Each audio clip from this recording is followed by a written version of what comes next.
Classic teaching story. There once was a beggar who sat on a box by the side of the road for many, many years. Day in and day out, swarms of strangers would pass him on their way, and the beggar did what all beggars do: ask for money. One day a traveler was passing through town, and the beggar shouted, "Please give me some money." The traveler said, "Sorry, I don't have any money to spare, but I'm curious about your box." "Well, what about my box?" "Well, what's in it?" "I don't know. It's just an old box I found here, and I've been sitting on it for years." Persistent in his inquiry, the traveler once again asked what was in the box. The beggar replied, "I've never looked." The traveler said, "Well, why not?" "Because there's nothing in there," the beggar said. The traveler responded, "Well, let's take a look, shall we?" And finally, to appease the traveler's insistence, the beggar split the box open, and amazingly, a treasure of gold burst onto the ground. He had been sitting on it for years and never even knew it. And off the traveler went. So, a couple morals to that story. What treasure are you sitting on? What does it take to open that treasure? I also thought another moral would be, if you see someone sitting on a box, offer them a couple bucks for the box, because you'll never know what's in it. But the truth is, when we look within, there is incredible richness inside. You know, all these great teachings say everything you seek is found within. To understand the cessation, the creation of the cosmos, simply look within the body.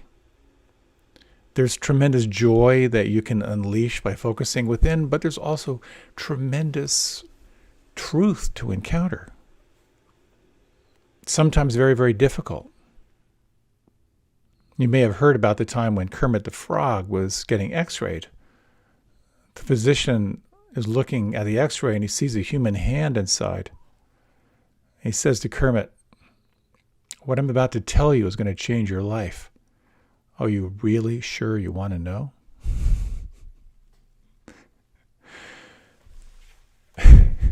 I cracked myself up. I really love that one. So what's the goal of meditation practice? To be a better person, to be happy, to be more content, to be more efficient, less reactive, to be completely liberated from stress and suffering? All of the above? As I've often said, I kind of see this as two paths. There's a path of self-improvement, and then the path of liberation. The path of self-improvement is about being a better person, about being a better listener, about getting in shape, about really knowing what you want, being more effective in the world, aligning your intention with your actions. It's all great stuff. And then the path of liberation is really the path of cutting through. Who are you? To know who you are. These paths are not necessarily mutually exclusive, but there are different trainings, different philosophies that will orient you in different ways. And different traditions speak of self-realization, of awakening, of enlightenment. This whole thing around enlightenment, what is that? And for me, who am I to talk about enlightenment? Not being a fully realized being, I just want to let you know that whatever I share here is probably deeply and intimately suffused with ignorance and projection and hallucinations. But I hope it might be helpful. I do believe I've had glimpses in my life, glimpses in my practice. And what's interesting is we tend to think of enlightenment as this extraordinary experience. But when you listen to what those who say they're enlightened or have touched enlightenment or have been around awakened and enlightened beings, they pretty much all say it's not what you think. It's not what you expect. It's not extraordinary. It's actually just the recognition of nature itself. They also claim that no one has exclusive access to the nature of their own mind. That these moments or glimpses of awakening can have extraordinary side effects, but they're not necessarily momentous. It's more like just arriving in truth. So what I'd like to share with you, is about some of the definitions of awakening, a little bit on the work, the effort required for awakening, and the surrender required for awakening, and a little bit on what it means to be awake in the world.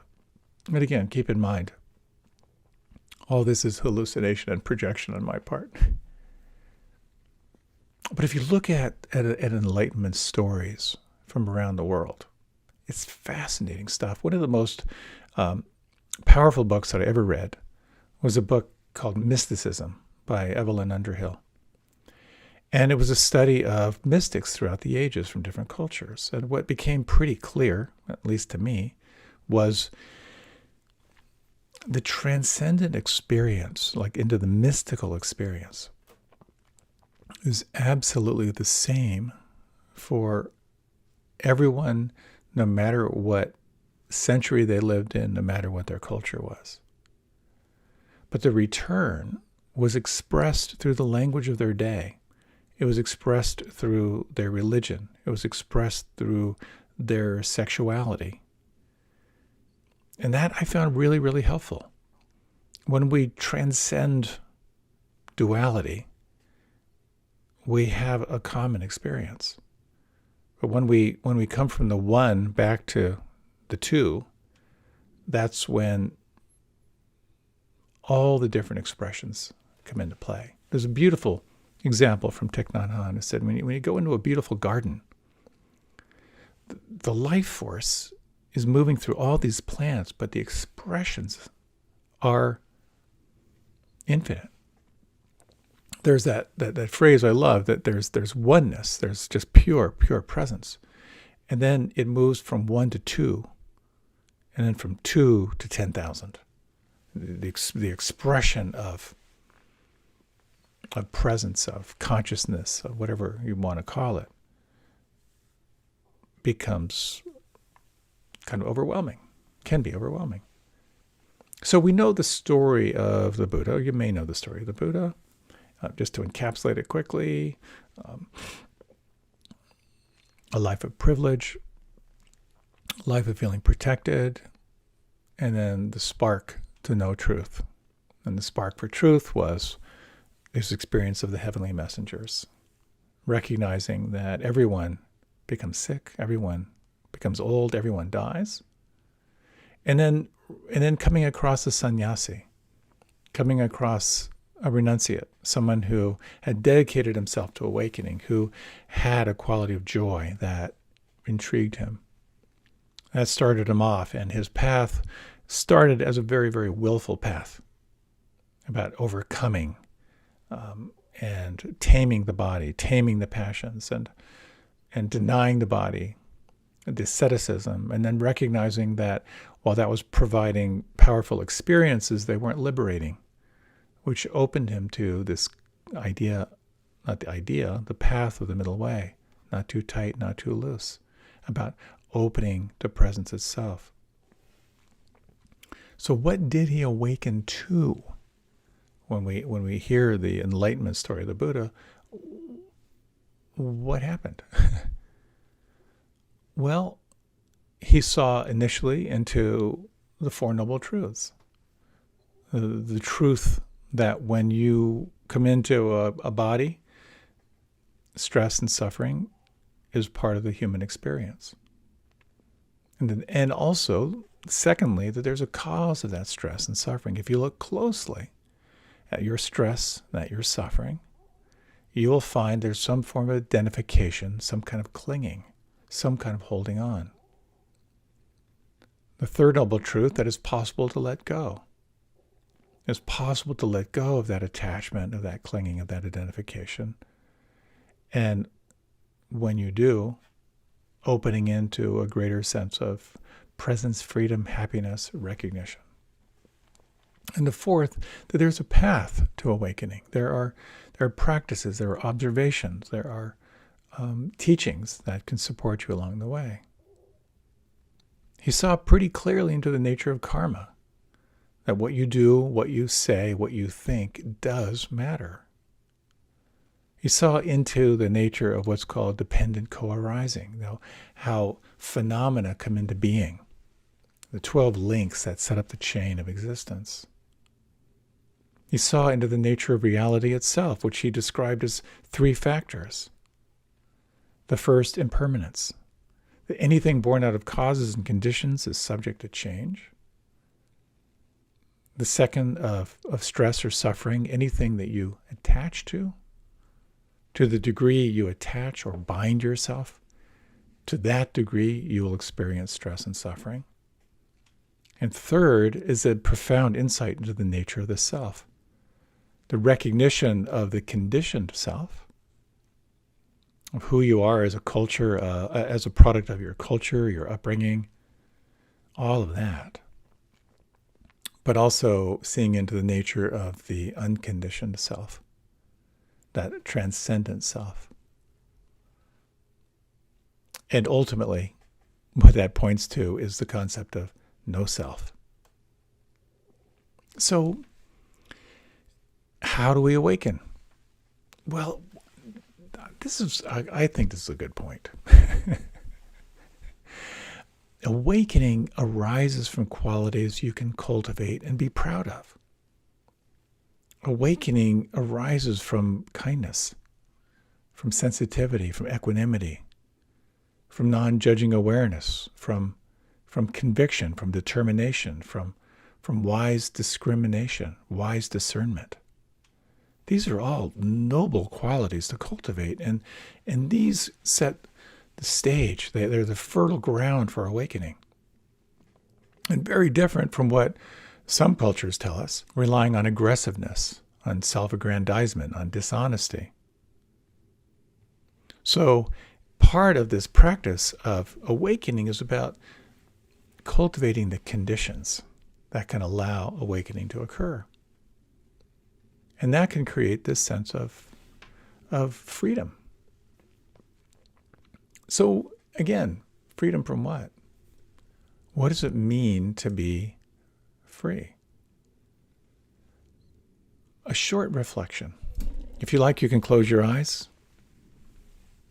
Not, of course, if you're driving right now. And if you would, take 3 slow, deep breaths.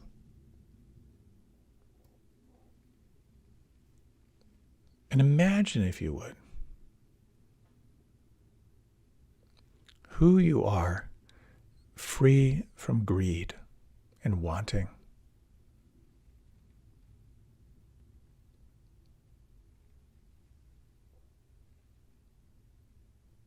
Imagine who you are free from hatred or judgment or blame.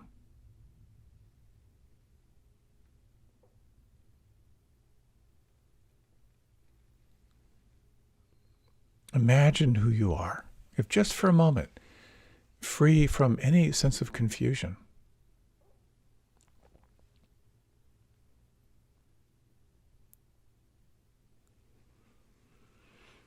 Another element that the Buddha observed in his awakening was that freedom was freedom from these 3 elements. Fundamental elements of greed, hatred, and delusion or confusion.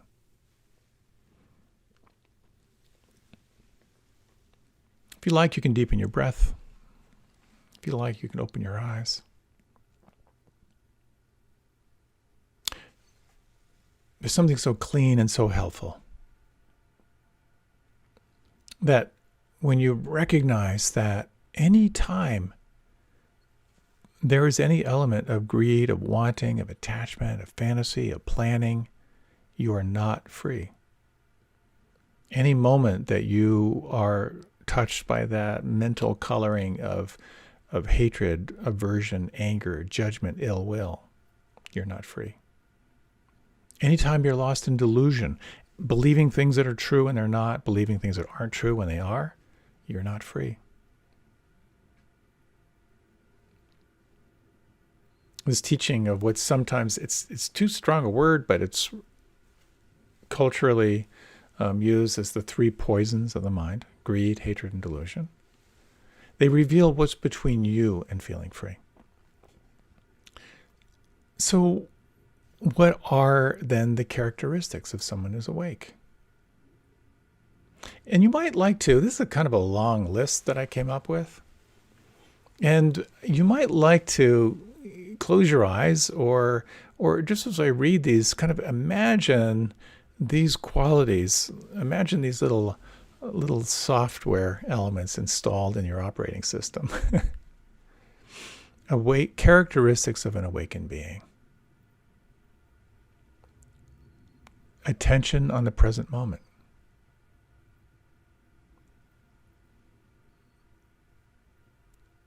Less reactive, seeing more clearly.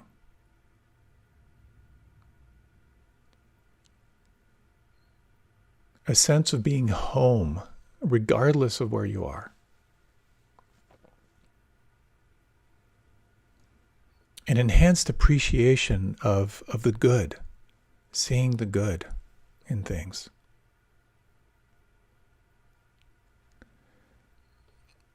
Empathy, the capacity to feel and perceive what others feel.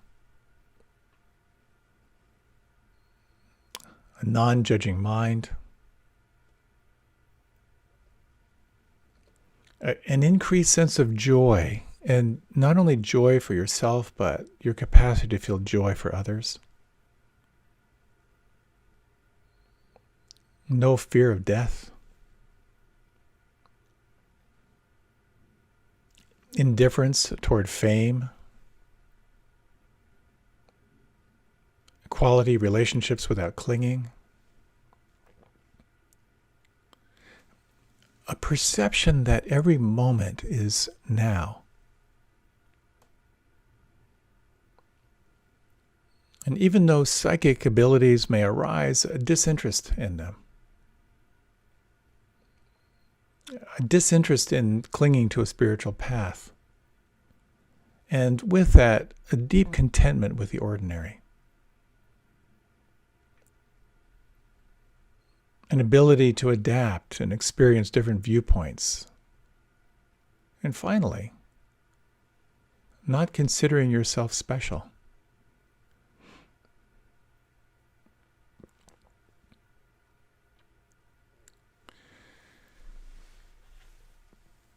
These qualities can sometimes feel completely out of reach. And yet at the same time, I would bet good money that you have experienced that place inside, where all these qualities are either present or you can just sense the possibility of them. There's so many ways that enlightenment or awakening is described.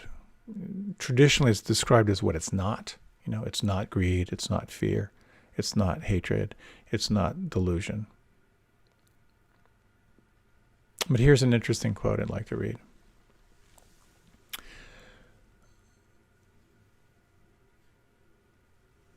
About the warning from spiritual teachers that every single thing you imagine yourself to be is a clever lie, constructed by a psychological defense mechanism against the existential truth of impermanence.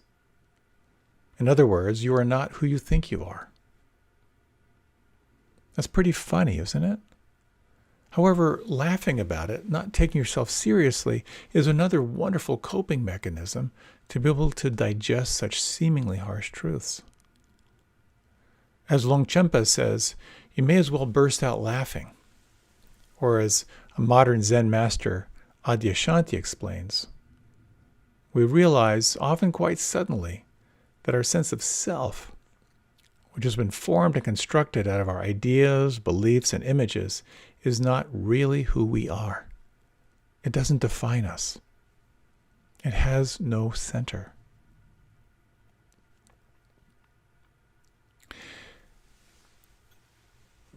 people over the millennia have done all kinds of experiences to try to find out that source of freedom, what it means to be free, what it means to be awake, what it means to be enlightened. Tremendous willful effort, explorations, and just deep surrender. And I think one of the qualities we can cultivate is a sense of wonder. A sense of just simply loving the mystery. Another element that I found, and I've mentioned this in the past, but it's just hot it's just sort of like hanging out there in my prefrontal cortex, is the possibility that enlightenment is simply the absence of desire. And when you try that on, you might want to try that on just for a moment. If you close your eyes and take 3 breaths and explore this question. Who are you right now in the absence of desire?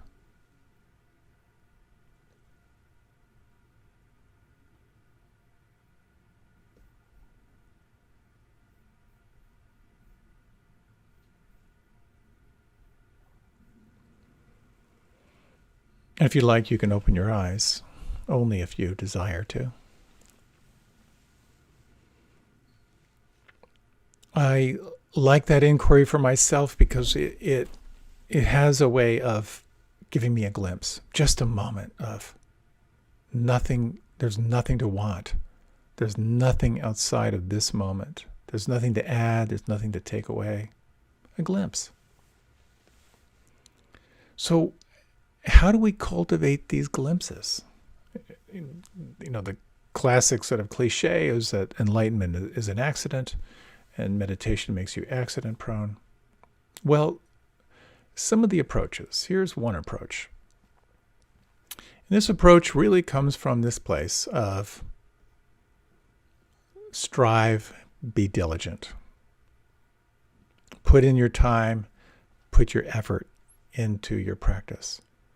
Deny the wild, wanting mind. Now, there's a lot of power that comes here. Huge amount of power.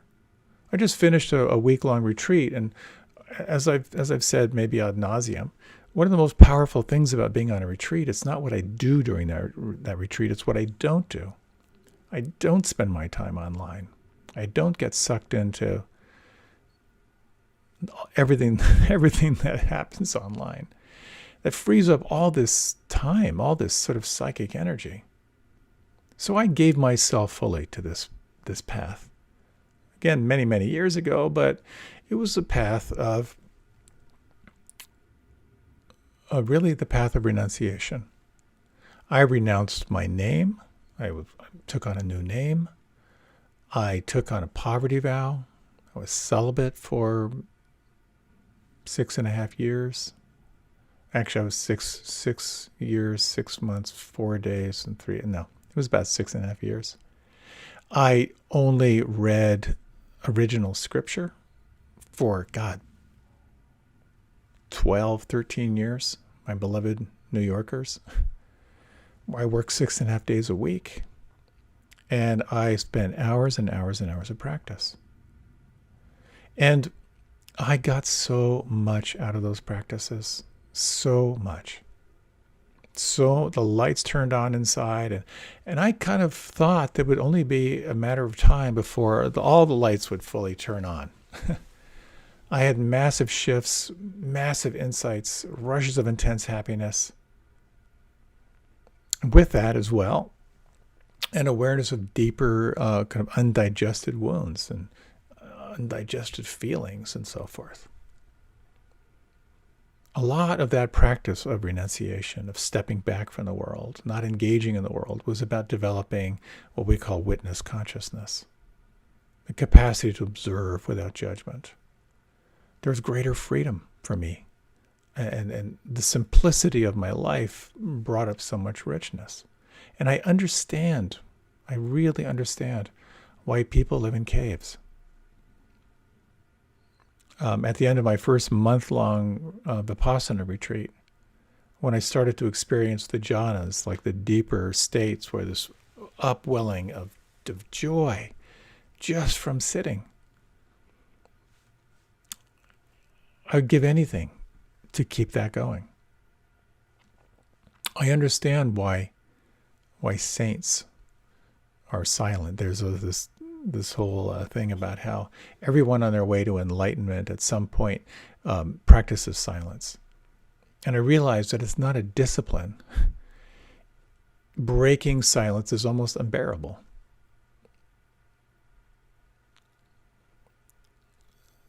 So what's really interesting is this arising of the witness, the arising of witness consciousness, is freeing yourself up from your conditioning to see more clearly what's true.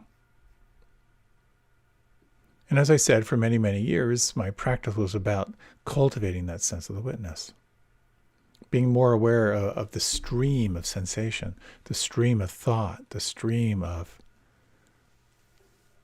the flow of consciousness. When you begin to recognize, and we all recognize this at different times, that you're not your thoughts, that you are the one who is aware of the thoughts, it gets really, really interesting. And yet, as much as for me, it was about cultivating the sense of the witness and all the incredible insights come with it, what's behind the witness? Is there anything behind that witness? And that becomes a deepening part of the practice. So I want to offer a short little reflection here. If you like, again, you can close your eyes. And just imagine for yourself what it means for you to take this seat of the witness. You might just take a few moments to sense where you feel the breath on the inside. And just notice how intimately can you feel the next breath.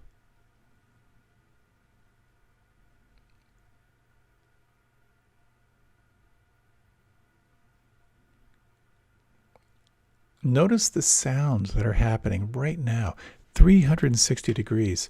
How intimately can you experience the sound vibrations as they're happening?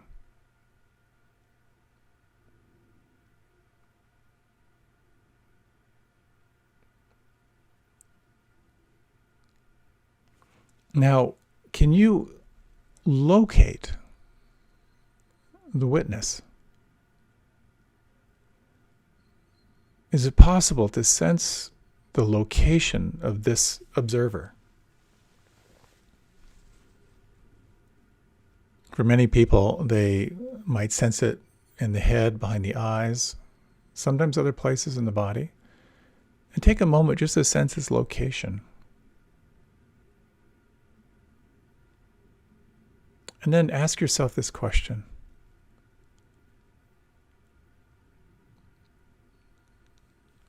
What is it that is aware of this location?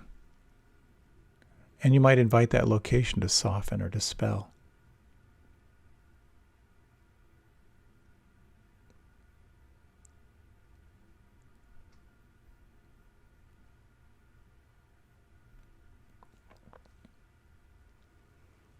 And imagine now, can you locate the sense of the witness or the observer now, somewhere in the field of your energy body?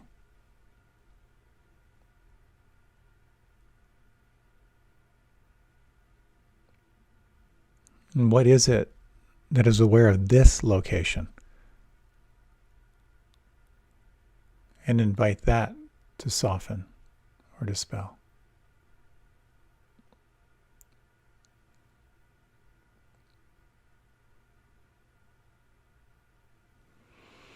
Notice anything that may have shifted for you in this inquiry.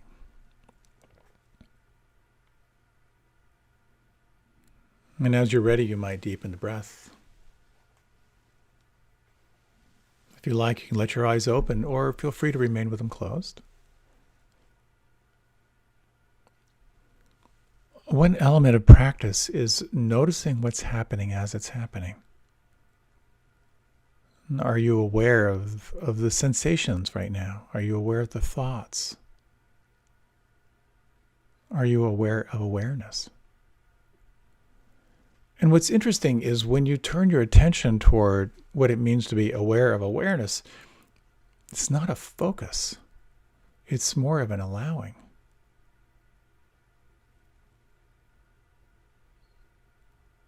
And this is interesting because awareness is already here.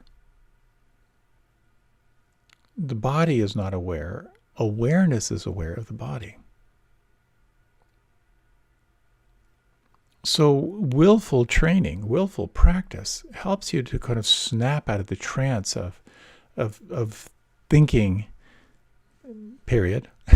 It also snaps you out of the trance of thinking that you're separate, thinking that you're your thoughts, thinking that you're your body. And I find with the meditation practice that includes willful practice, it helps us to snap out of the trance. You're lost in thought, you recognize you're lost in thought, you come back to your breath, or you come back to sound, you re-arrive. You do that enough times, over time, the out of control puppy of the mind begins to sit for longer and longer periods. It's also helpful sometimes to set off depth charges, to kind of shock the system into a new view, doing a retreat, doing different practices. It's a way of sort of like strengthening your capacity to cut through delusion, believing things are true when they're not true. And yet, to be aware of awareness is not a willful practice. The only time you can move into being aware of awareness is to really soften, open, widen, to open in the presence. So willful is important. But there's this quote that says, enlightenment must be a profound state of laziness. Have you ever seen a statue of the Buddha jogging? There's something to that. I've never seen a statue of the Buddha jogging. So, what kind of practices help you to awaken? What kind of practices will open you to being aware of awareness, being awareness itself? Thich Nhat Hanh says this: I laugh when I think of how I once sought paradise as a realm outside the world of birth.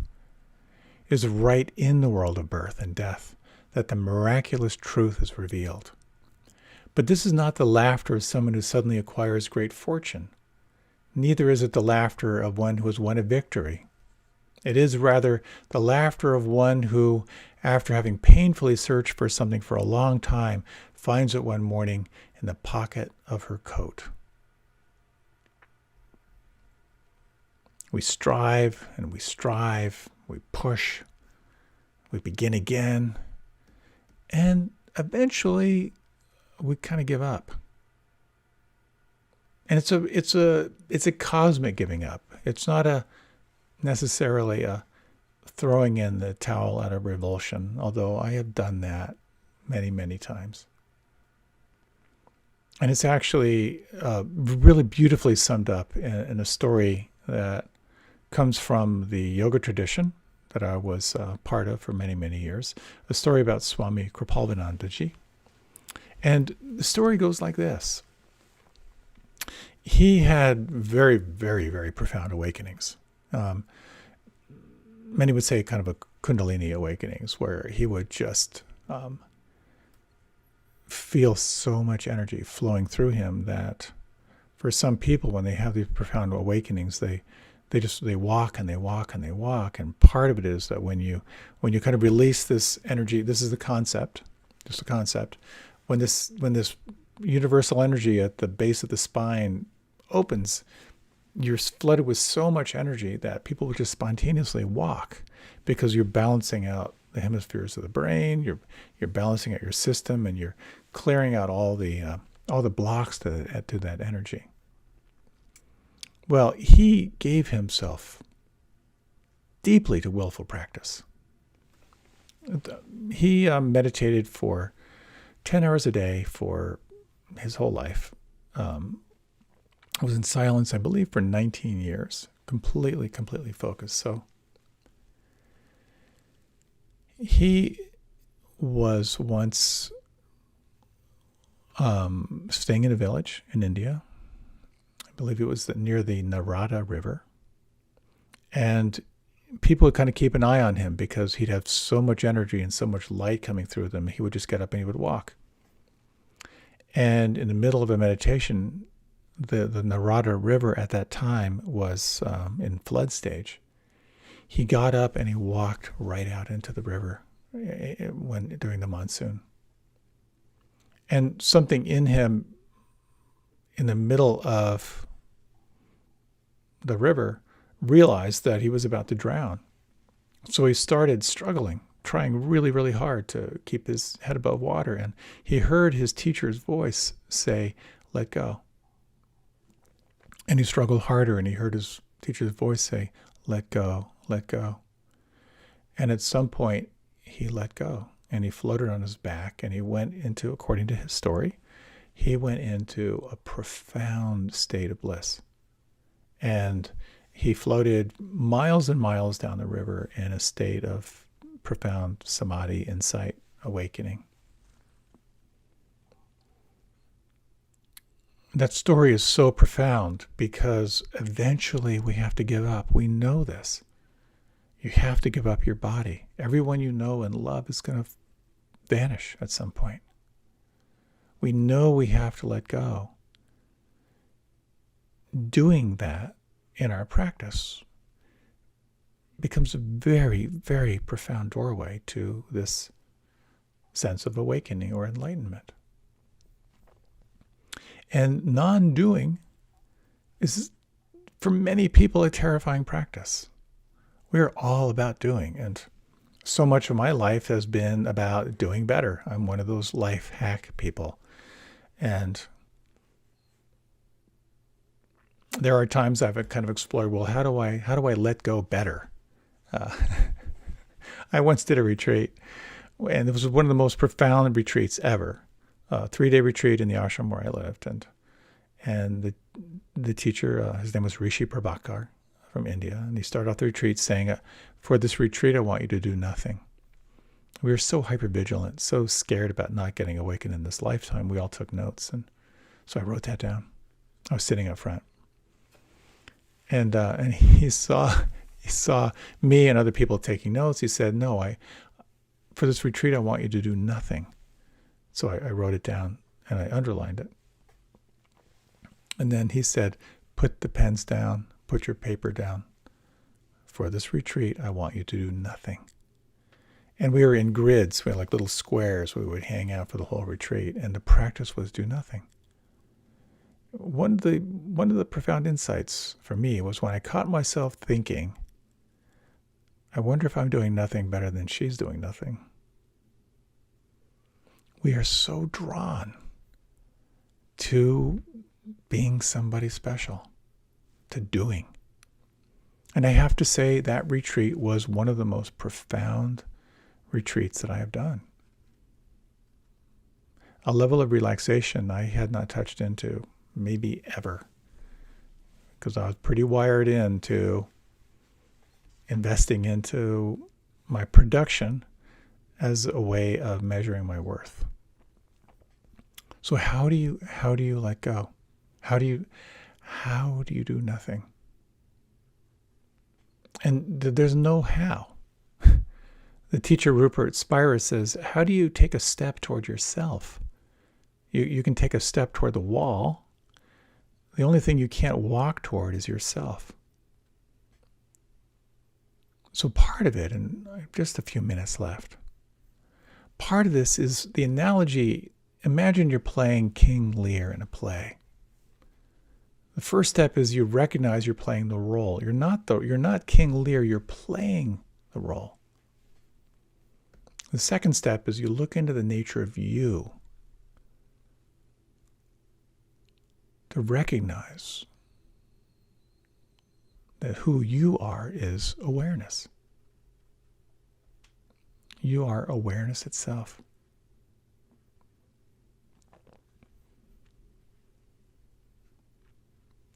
I didn't make it through as much as I wanted to share, but that's life. We do have a couple of minutes left. I love to lead a short meditation, just to kind of maybe bring this to somewhat of a sense of closure. So if you like, you can close your eyes. This will be just a few minutes before we close. And if you close your eyes, bring all of your attention to the sense of your breathing. And you might lengthen the in-breath and lengthen the out-breath. So this is kind of a willful breathing. Breathing a little bit deeper than you might naturally would. Match the length of the in-breath with the length of the out-breath, just for the next 4 or 5 breaths.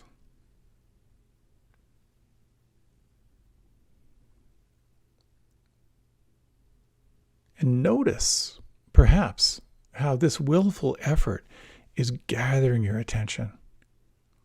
It's creating a deeper sense of absorption, a sense of here and now. And now relax the breath. Let the breath be free-flowing.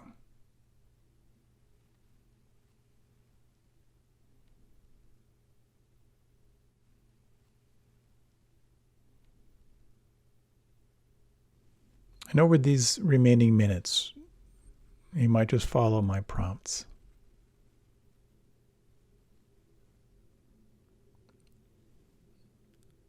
Can you be aware of your breathing right now?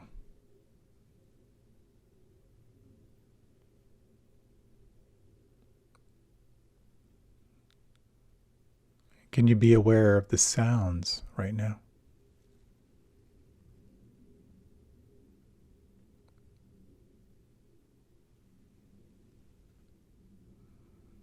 Is it possible to be aware of touch, the air against your skin, the pressure points?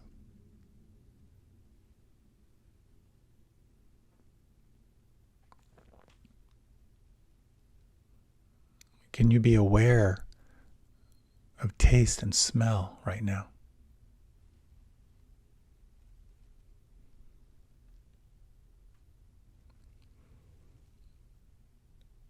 Can you be aware of the light beyond your closed eyes, or if your eyes are open, to be aware of the visual?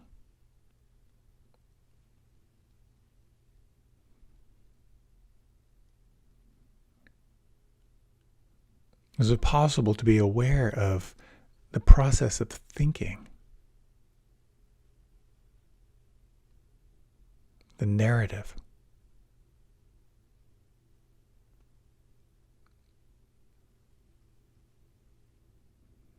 Can you be aware of any particular feeling tone or emotion?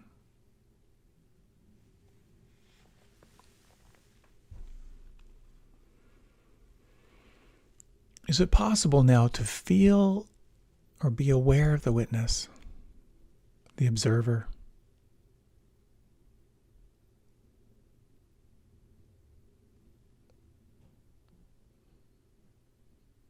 And can you sense with just for a moment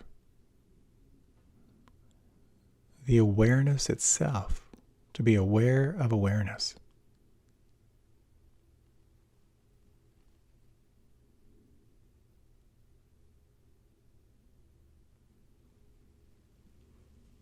In these final moments, you might take a moment just to wish yourself well. May your path be filled with ease. May you be guided by the wisdom of your heart. And may all beings in all directions feel safe,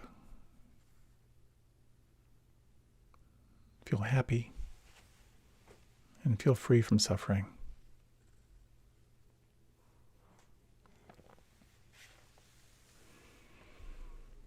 As you're ready, you can open your eyes. Thank you so much for your time and attention. These practices are precious, and I really appreciate being able to share this wild and wacky journey with you. Happy trails, and I look forward to seeing you again.